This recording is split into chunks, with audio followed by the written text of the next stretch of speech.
Hi guys, Ingrid Marsh here from Women with Voices, the company that is dedicated to getting your voice out there on Be Seen, Be Heard and Be You. Now, those of you who've joined me on my public speaking training know that at the core of what I do, the core principle I teach to be a compelling communicator is this: to breathe. Breathing is at the core of being a compelling communicator. In fact, people say to me all the time, what would be the one thing you would teach me out of everything that you teach if I wanted to be a compelling public speaker? And I say this: it's to breathe. But who better than to have on my show than the lovely Béatrice Garoche? And I've pronounced her name wrong. She's going to give you the proper spelling in a second, because I can't roll my tongue. Go ahead, Béatrice, what is it? Béatrice Garoche. There we go. She says it so beautifully, doesn't she? And Béatrice is a breathing expert. She's a breathing coach. And she has joined me today. I've come to her lovely home, actually. And it's all very beautiful where you can just breathe. And she's going to share with us some really cool skills on how to learn to breathe again and why is it so important. Hi Béatrice, how are you? I'm good. I'm good, and it's very exciting. Yeah, it's so lovely to see you again. Thank you, and I love the way you're presenting. You know, such a way to be a compelling speaker, not just a speaker. And, absolutely, to be a compelling speaker. Yes. And so many of my clients didn't realise that actually breathing is at the core of everything. Who'd believe it? Something as simple as that. Yes, yes, as simple as that. But we take it for granted. We so take it for granted, and what we do is most of the time we're hardly breathing. And we are on a survival breath. That's what it's called. A breath that has been the result of a lot of tension, sometimes panic, sometimes trauma, and we just went, and then we just kept on holding it, and we live years on and on like this. Interesting. Yeah. So tell the audience, tell them exactly what you do as a breathing. There's all types of coaches, isn't there? There's a breathing coach. Will you tell the audience exactly what you do? Yes. Well, what I do is called rebirthing breath work, and the breath that we use to work with is called conscious connected breathing. Mm-hmm. And basically, this way of breathing is a way to reclaim our relationship to the universe. When we breathe, minimal breathing, the survival breath, when you think that the breath is available all over us at any time, and that we are kind of, hardly our lungs, who are the organs to breathe, we just don't use them. We sort of, here we are just like, we're not breathing. We're just not breathing.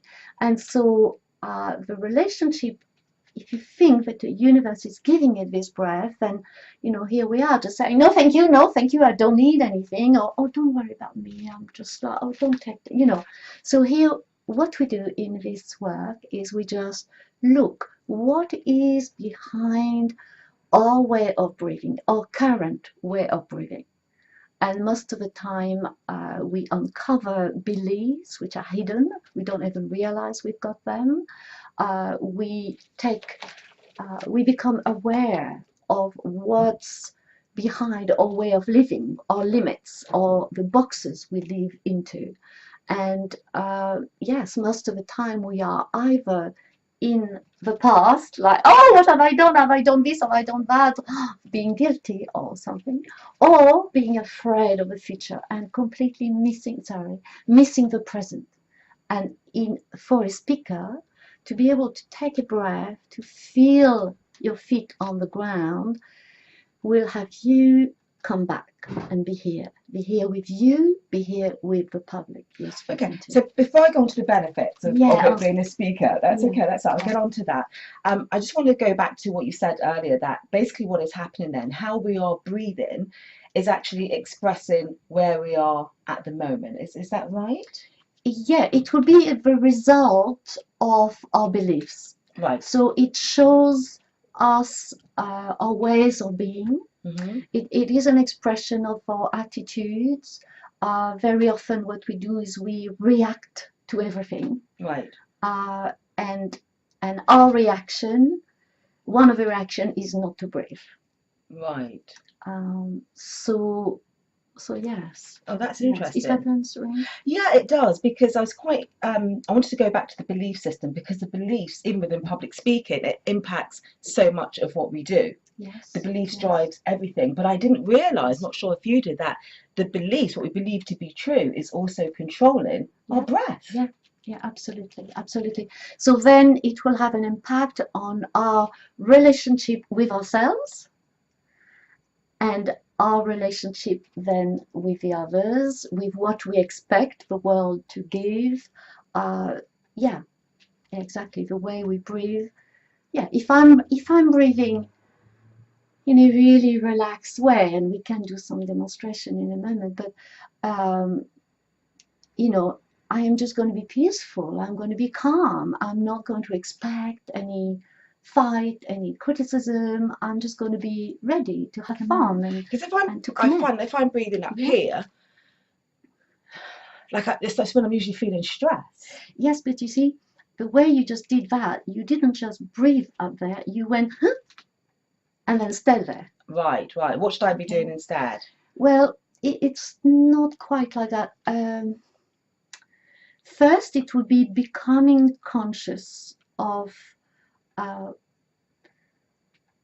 the relaxing of the breath, just to really relax, because in the way you're describing, taking a breath and it's really hard, then what I am seeing is a sense of struggle. Right. So it's working with a conscious connected breath, which is really the breath of very young children, is the opposite of stressful and hardship. And part of the work that I do is to bring people the consciousness of what they carry that has us breathe in this way. And sometimes, things we've heard in different situations, things that our parents told us, it's like life is really hard, right? And you have to really work hard. Yeah. So yes, you take a breath, you take a breath, but it's just like no, it's a conscious connected breathing. It's like a wave, so it's just very relaxing. And I am not saying that this breath is a breath to breathe all the time. It's not really. It's about becoming conscious of when we hold the breath and just like, oh, being interesting. Oh, wow, where am I? And then take a conscious breath, take a conscious inhale will bring you back here in now. Okay, so is it possible for many of us who have been breathing from a place of being stressed on a day-to-day basis, can we over time with practice recondition our mind to start breathing in the way you said, where it's like just one connected motion? Can that happen? Physically, well, that breath, that flow of breath will be there when we are being relaxed, when we are being flowing. I see. And most of the time, what we are looking at is how most of the times, again, we just live from fear. I have to, I should, I didn't, I shouldn't, you shouldn't, you should, and then we're just, so basically this way of breathing is an expression of fear. Right. And we don't realize. So it's like part of, if you are new speakers, if you are wanting to tell the world about something you've discovered and want to share, it's because you're seeing many benefits for yourself, you want to share the benefits, and being able to really come from trusting your path, trusting that you're enough, trusting that you're doing enough, will give you that way of breathing.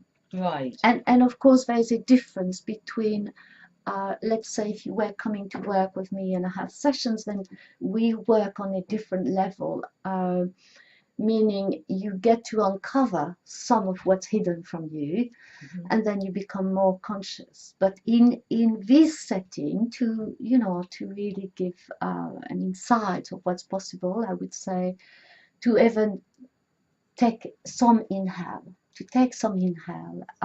to also realize that your non-breathing can be, let's take a moment, let's feel my feet, oh, hold on a minute, you know, just sometime admit it. Oh, I'm running, I'm panicking here.